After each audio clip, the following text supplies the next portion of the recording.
Okay, so picking up exactly where I left off in the last video, I mentioned that the problem with using these Importons in here is that it's all based on the camera's viewpoint. So anything behind the camera is pretty much going to be ignored, and you're just going to end up with these dark spots that look unnatural and unrealistic. So how can we get around that? Unfortunately, there's no feature here in the mental ray options that can be turned on or off that fixes that problem. However, the good news is that I have a special little technique for you that you can use to go ahead and solve that problem. So that's what we're going to do. Okay, let's just zoom out here all the way outside of our scene. Let's do a quick little render. There's our entire scene. There it is all the way in the background. You can see the lighting inside the room. Okay, pretty cool. Okay, if we go back to our options here, you'll notice that yes, we do have this option I talked about previously pretty briefly called trace through geometry. This is where that option is really going to show its worth, its weight in gold. Now, remember how I said that the Importons work based on what is in the view of the camera? Well, what if the entire scene was in the view of our camera? Interesting. Oh, but wait. Those Importons in there will not be in the view of our camera because there's a ceiling and a roof, first of all, that's blocking our way, as well as some walls. So we can't see inside the room. So if I render from here and then go inside the room, it's probably going to be filled with nasty dark spots and areas with where the light is absent.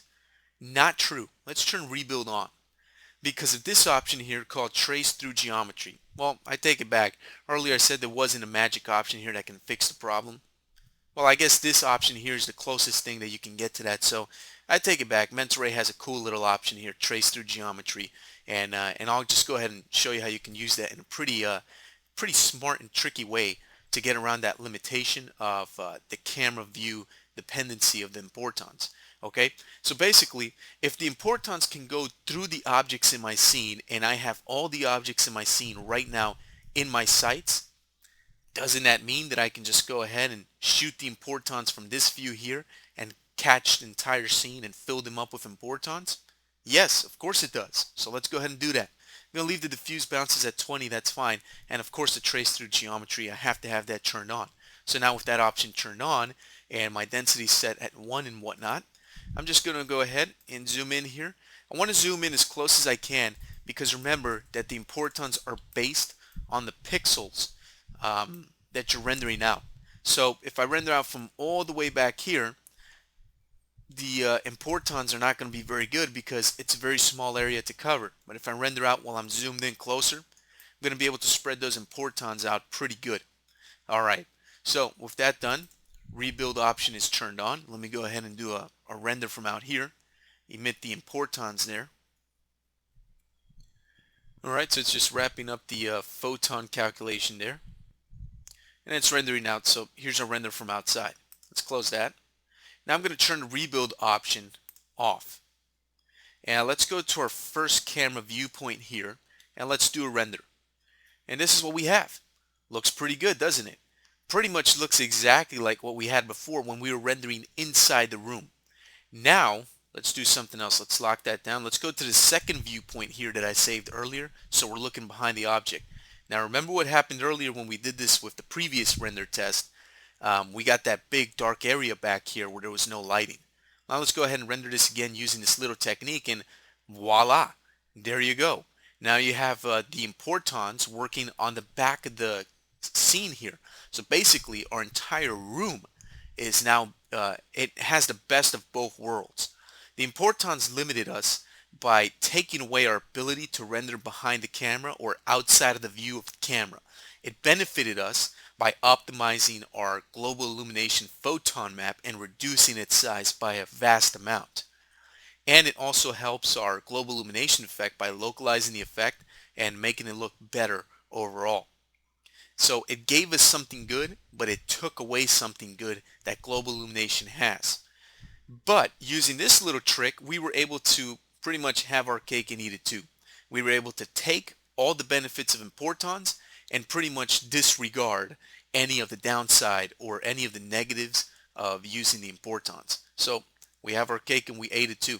Excellent. All right, so how can we clean up this Importon slash global illumination effect? Because right now it's all blotchy and nasty. Well, normally what I would do is I would use a lot more than 1 million photons. But in this case, I'll go ahead and say that I'm happy with 1 million photons, just for the sake of moving along here a little bit quicker and not sitting here rendering out 10 million photons, which you can try out when you get a chance. Okay, so I'll leave the rebuild option off. I'm going to go over to Final Gathering. That's right. I'm actually going to turn on Final Gathering now. You can use Final Gathering with the Importons, just like you would use Final Gathering with Global Illumination and Photon Maps. Now, traditionally, you could use a workflow in a Mentoray, which most people in the architectural field or render artists used to use, which was to create a nice global illumination effect, not too crazy, but pretty decent, and then use Final Gathering to come up and clean up the effect afterwards using this fast lookup option called the Radiance from Photon Map. Let's go ahead and turn that option on. I'm also going to switch to automatic mode. I'm going to leave the point interpolation 15, the default's fine, and I'm going to take the number of rays and maybe I'll crank that up to 128. I like to work by powers of 2. I guess using computers for too long causes your brain to think in powers of 2. Sad, but true. So like I said a moment ago, you used to use Final Gathering to clean up the global illumination map, and using this option, the fast lookup option, allows you to create a faster Final Gathering effect because it's looking up irradiance information from the photon map, which we already have saved over here. We have the rebuild turned off. It's frozen. It's called Big GI Photon Map over here. Okay. Now, there used to be a problem with this, with using these two, Final Gathering and Global Illumination, together. And the fundamental problem that traditionally plagued Mentoray was the fact that if your Global Illumination map had too many photons, like say 10 million, which is pretty much what you need to get a good result with Global Illumination, and then you try to use Final Gathering with the fast lookup option turned on, things would slow down by a good amount. Why that would happen? Well, because using the old method of global illumination without the new Importons feature, your global illumination maps with 10 million photons would get very, very big. We're talking about hundreds of megabytes. This slows down a network render farm pretty drastically and wastes a lot of render time with these huge files being sent back and forth, back and forth, back and forth.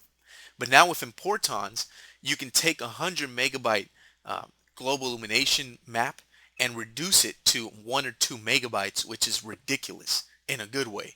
And this way, if you're using Final Gathering, you can use the fast lookup option, and because it's looking up a smaller photon map, the name fast lookup really does bring a new meaning to the table, because now you literally will be looking up the photon map faster, because a photon map that's only 1 megabyte is going to render out and it's going to calculate a lot faster than a photon map that's say 100 megabytes big.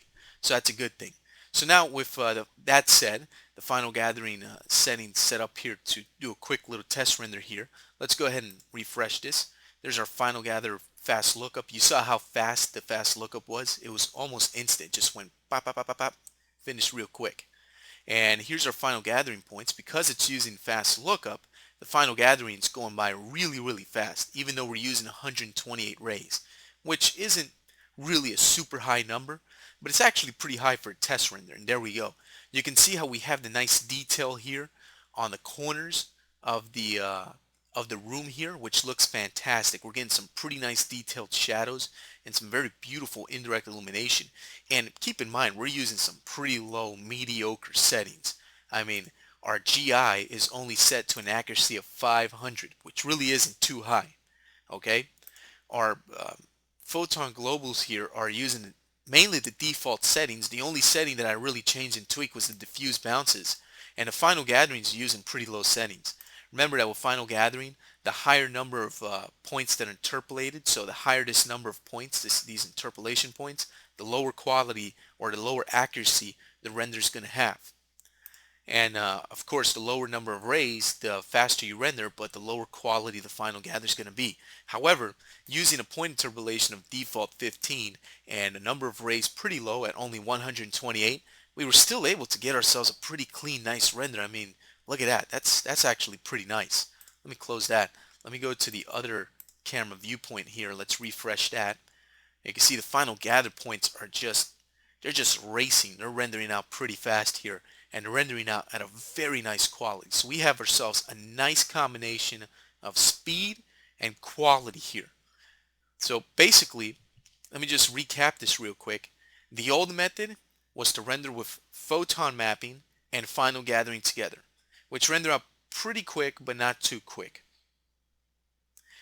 With the new Importons, we can optimize the global illumination photon map. So now we can go back to using the same method of using global illumination and final gathering, but this time the global illumination is optimized. So now we can render out final gather faster and global illumination faster, and we get ourselves a much better result. So the new Mentor lets you render faster and better. What more can you ask for? So this is great. This is looking real nice. I love this indirect illumination. It looks fantastic.